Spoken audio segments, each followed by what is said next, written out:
Hi, everyone. I'm Dr. Joel Hunter, host of Power Talks, empowering you through the voice of truth. I'm so excited about today's program because I know all these people. These are some of my favorite people, and they're doing one of my favorite things. They're teaching other people how to live generously and how to live lives that really care about others. So I'm going to give you just a little bit. I could really give you a long introduction, but I won't. Heather McGill is the Director of Partnerships for Generous Giving. Prior to this, she spent 3.5 years with National Christian Foundation, doing the same kind of partnering and helping people be generous. Ryan and Jamie Smith are like wonders. They met.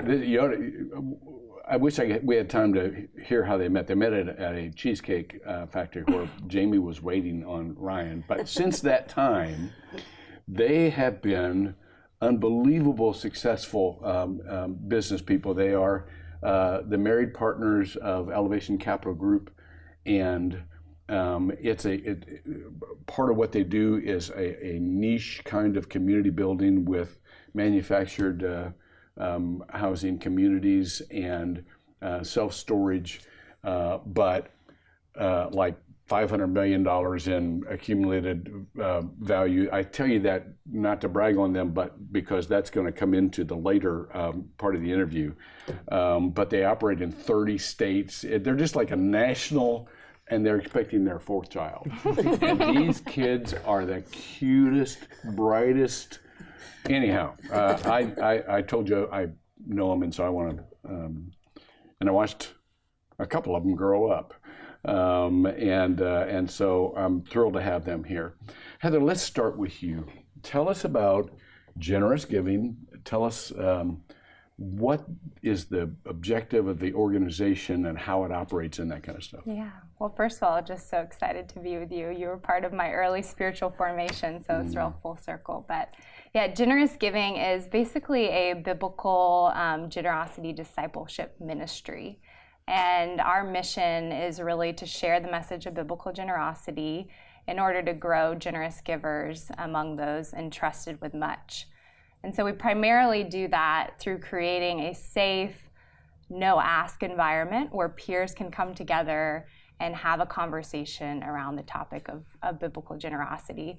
And that is primarily in a small format, which we call a Journey of Generosity retreat, an overnight retreat, as well as large format conferences across the country. And so really the big goal is just to create local communities of transformed Christ followers that are giving and experiencing freedom and joy through living a generous life. Now, I'm going to ask Ryan and Jamie this, but let me ask you specifically, what makes people who just have a lot, what makes them want to work so diligently and intelligently and strategically to give that away? Yeah, I think it's when you have an understanding of everything is God's and that it's been given to you, whether it's your labor, your influence, your finances, your expertise, understanding that God's given all of that as a gift to us. And so when it's understood as a gift, I think it's easier and more energizing to want to give away rather than, an entitled spirit or a spirit of fear of being in lack one day. Yeah. There's a real freedom in giving when there's an understanding of it being a gift. So they trusted in God a long time ago, and if they went broke, they'd trust in Him again. And there's a security in that, isn't it? Amen. Yeah. Yes, there really is. Yeah. Let me turn to you, Ryan and Jamie. You are both some of the brightest people, I think, brightest business people I've ever met.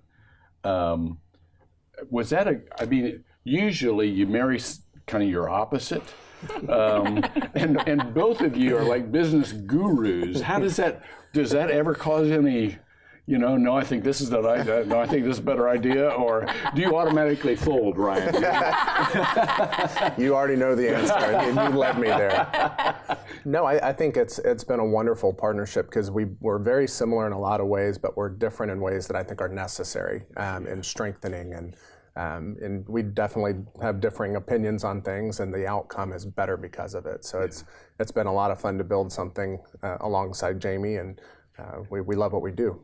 Now tell me, give me your answer to why people like you who, even at your age, you could go off to Pango land and sip on mint juleps for the rest of your life, but you're so engaged in helping those in need. You're so engaged for the people who don't have. What drives that? Well, I think to Heather's point earlier, it's recognition of who the owner of our resources are, and how much we've been given and having what we have. If I was born in a different zip code or on a different continent to different parents and different circumstances, I think it would be extreme ego for me to say I would be in the same position that I'm in today. Mm-hmm. So to me, with that, there's really two options we have. Is one, we could build walls and gates and go to extreme locations and basically enjoy the fruit of what we've been given, or we can extend those things to others who, are in conditions that we could have very well been in ourselves. Mm-hmm. And I heard Andy Crouch in a talk recently that really impacted me, in that we've been given the blessing of control, so we have more control over our time and certain conditions around us, and have fairly low vulnerability.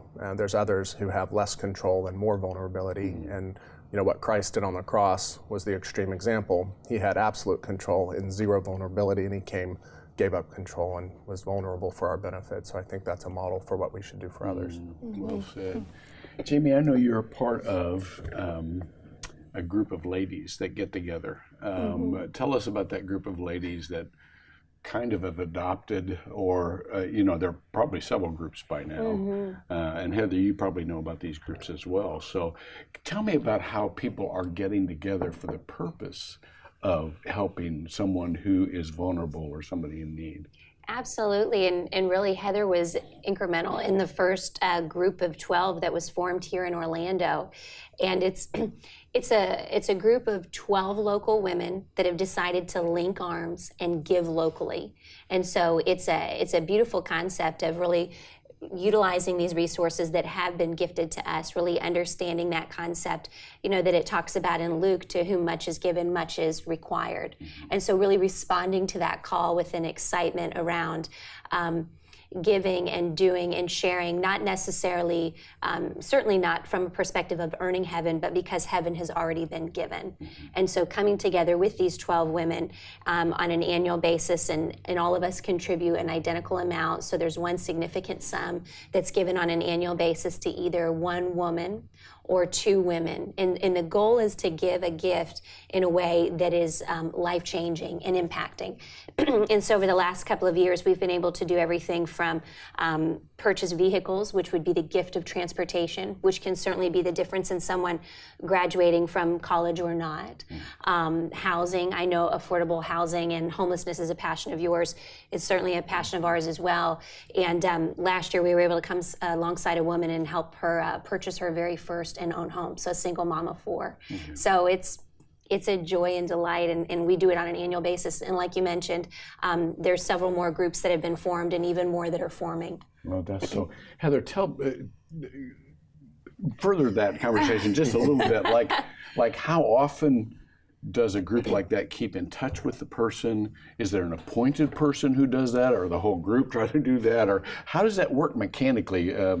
Give us a little bit more practical insight as to how that's being done, in case there are folks out here who say, boy, that's a good idea, I'd like to do that. Yeah, I think the model can be fairly simple. I think it takes a person who is focused and passionate, like a Ryan or a Jamie, to be the point person that's convening the folks and using their influence to gather like-minded people.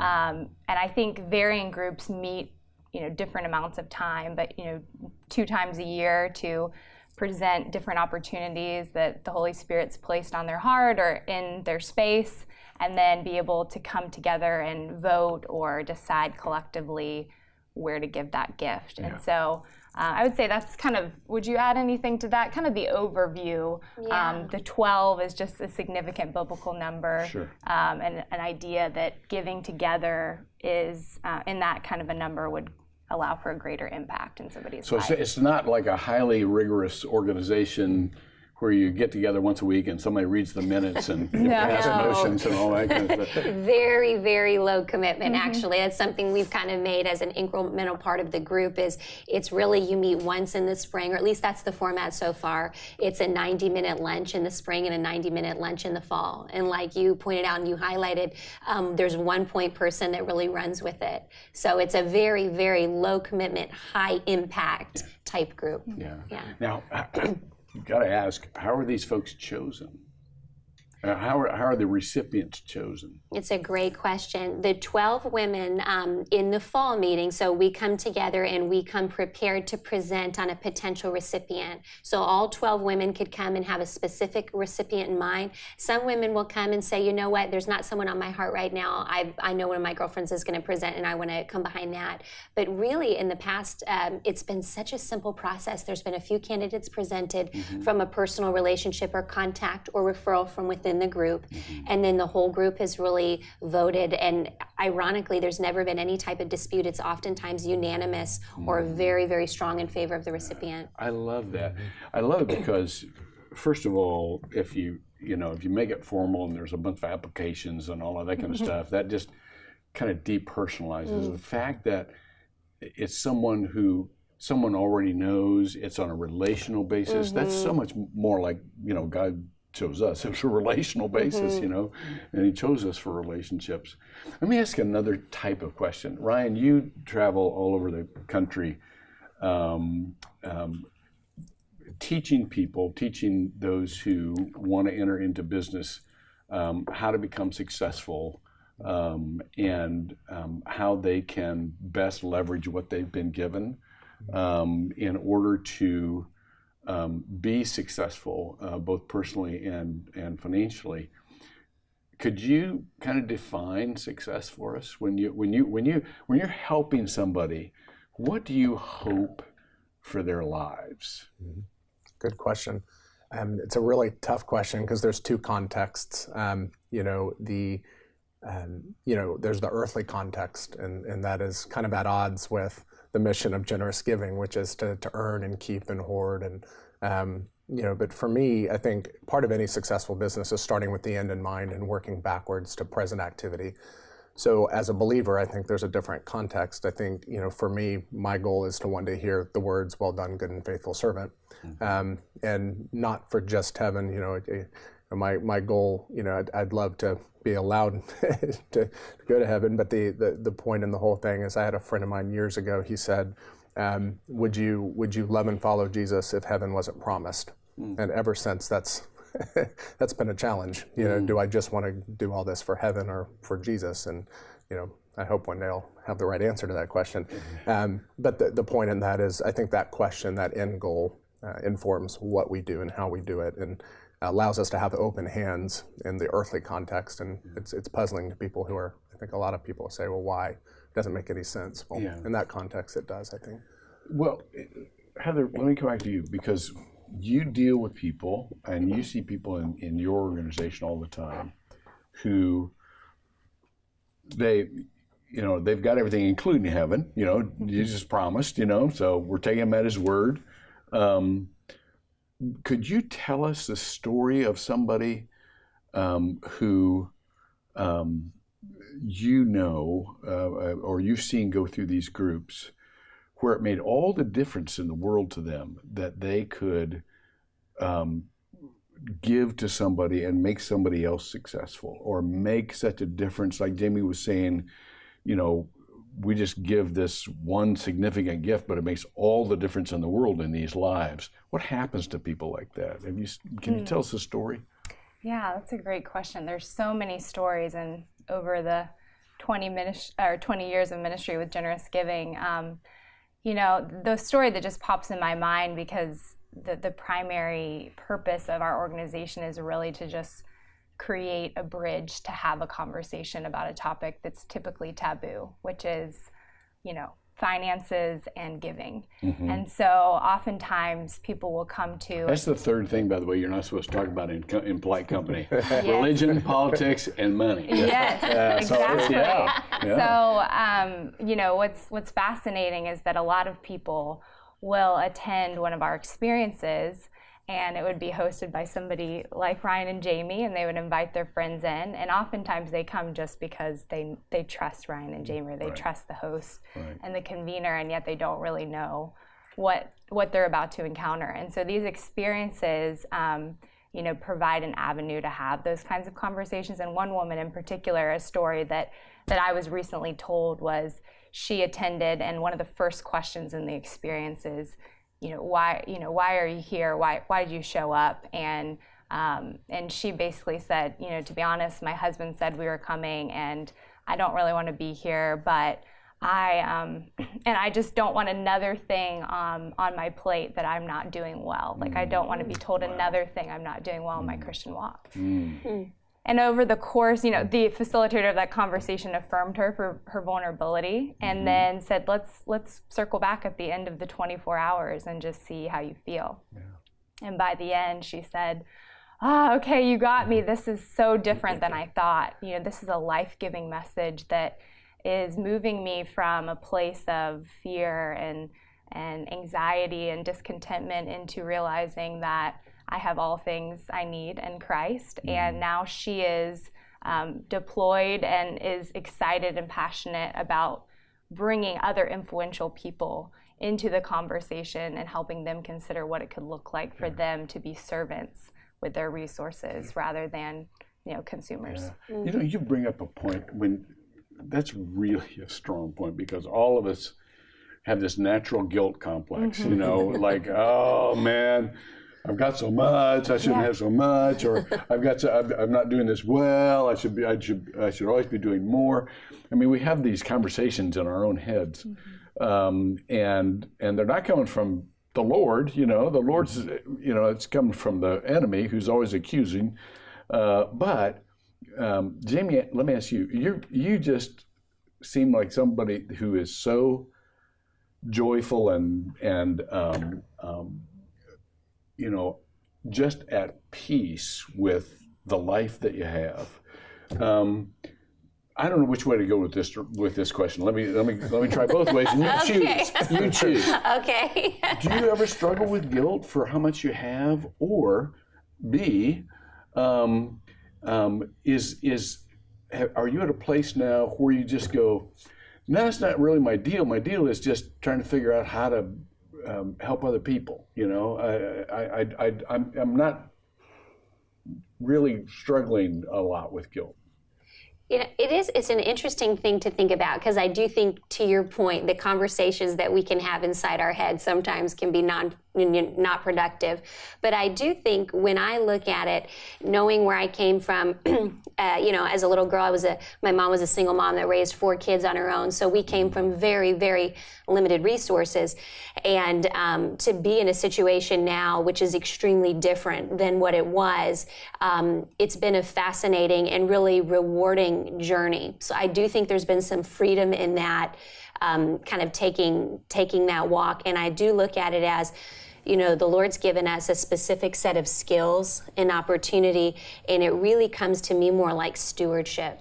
So it's always the question of not do we have too much, or are we doing this, or are we doing that? It's more or less, the Lord has entrusted us with these gifts and these skills and this opportunity, and are we stewarding it well? Wow. So that's Boy, you outmarried yourself. I'm just sorry.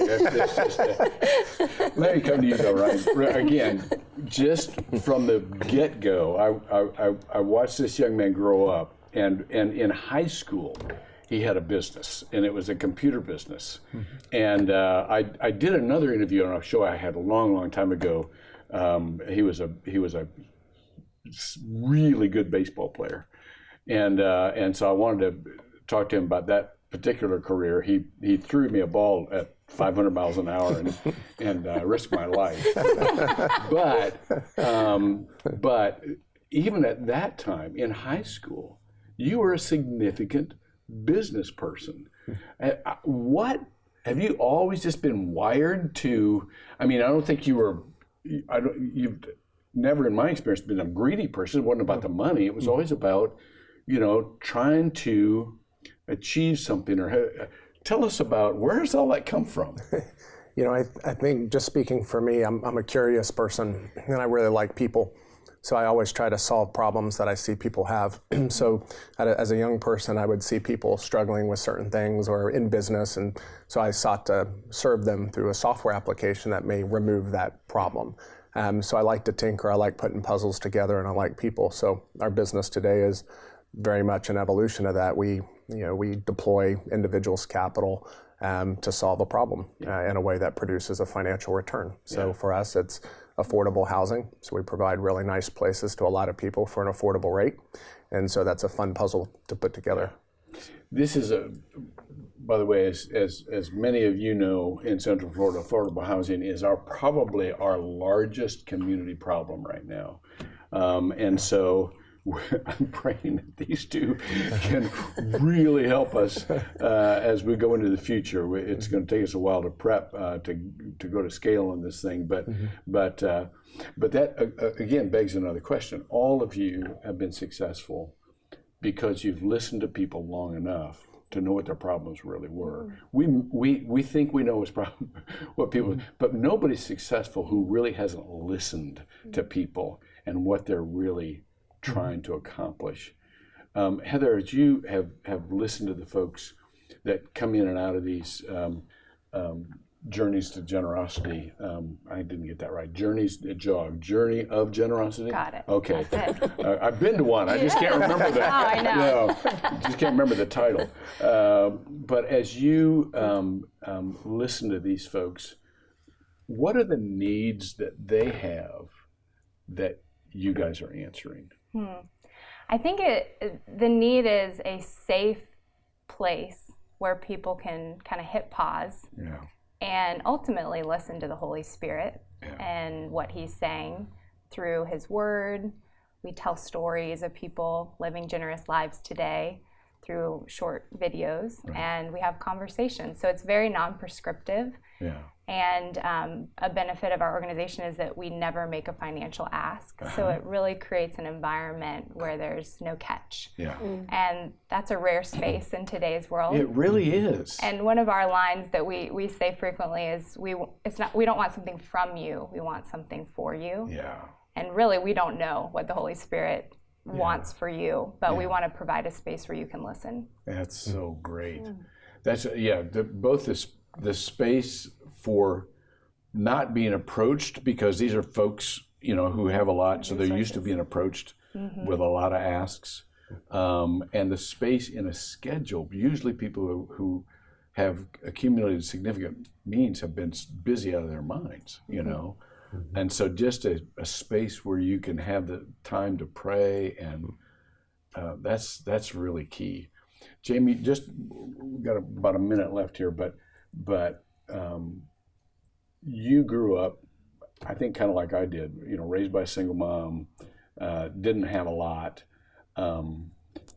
but my hunch is you were well loved because you've taken that past and you've kind of turned it around for other people.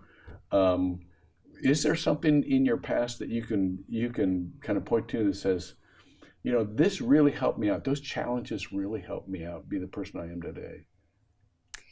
I would absolutely. I think there's a significant amount of challenges, and maybe it was the recipe of all of them combined together that was a breeding ground for the person that I've become today, and like all of us have really worked through the different things that have been in our past. But I do think I certainly felt well loved. But as I look back over my life and I look at what my mom endured, and I think what she did the best is she introduced me to Jesus. And I know that may be kind of just a simple answer, but as you and Becky have said before, she got our body in the right place. And so we always knew where our true north was. And I really do think that was the key. Yeah, that's so great. Let me spend a little time with you just right now, because I wish we could talk for a very long time and we probably will after this program. But what I hear these folks dealing with is, you know how Jesus taught us to pray, thy kingdom come, thy will be done on earth as it is in heaven. And as Ryan so rightly said, you know, we're dealing on two levels here. One is the perfect world that is waiting for us after we get out of this one. But the other one, and the reason we're still here, is to make this world more like that one. And so I'm just so glad to have as colleagues folks like this that are inspirational to me and that are helping other people give their lives like Jesus gave his life for us, because that's what we were meant to do. That's the most fulfillment there is. And that's what we'll be gladdest about when we get to heaven and we hear that, well done, good and faithful servant. Well, we're out of time. But I want to thank you and all of our panelists, Heather and Jamie and Ryan, rock stars. And I want to thank you for joining us on Power Talks. Remember, these discussions are just that. They're just discussions between us. But we'd love to see you continue these discussions at home or go one step further and get involved. Because when Power Talks, you are empowered through the voice of truth. See you next time.